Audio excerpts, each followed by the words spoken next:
Bonjour tout le monde, j'espère que vous allez bien. Donc après une longue durée, voilà donc une autre vidéo dans laquelle je vais vous présenter l'œuvre intégrale Antigone.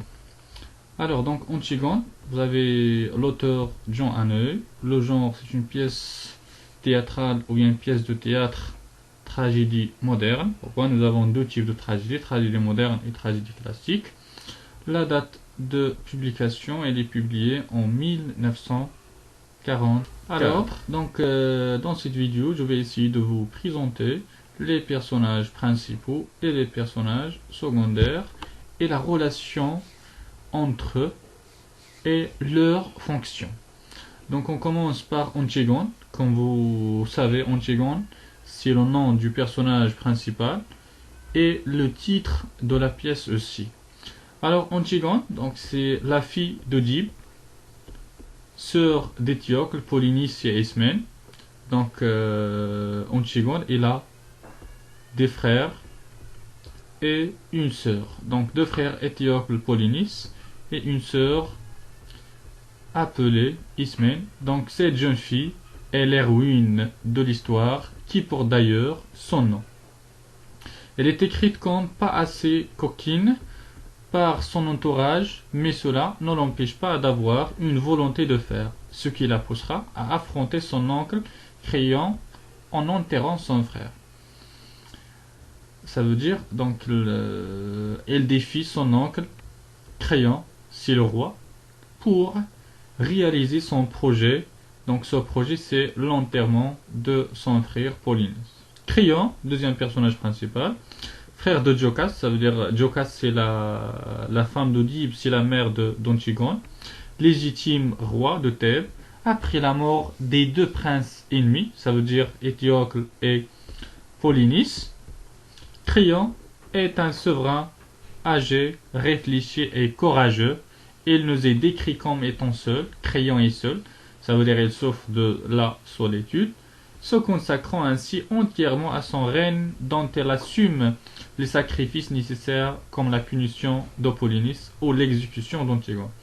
Donc ici Créon il interdit Antigone d'enterrer son frère Polynice. Pourquoi? Parce qu'il le considère comme un traître. Troisième personnage, c'est Ismène, donc c'est la sœur d'Antigone, qu'elle aime beaucoup. Nous avons la justification ici ou bien l'argument. Si vous la faites mourir, il faudra me faire mourir avec elle. Donc elle ici remplace Antigone. Mais qui n'est pas très courageuse jusqu'à la fin de l'histoire. Donc si on arrive à faire une comparaison entre les deux sœurs, Antigone, on trouve Antigone courageuse. Par contre, sa sœur Ismène n'est pas courageuse. Dès le début jusqu'à la fin de l'histoire. Néanmoins, elle reste une belle jeune fille, coquette et raisonnable.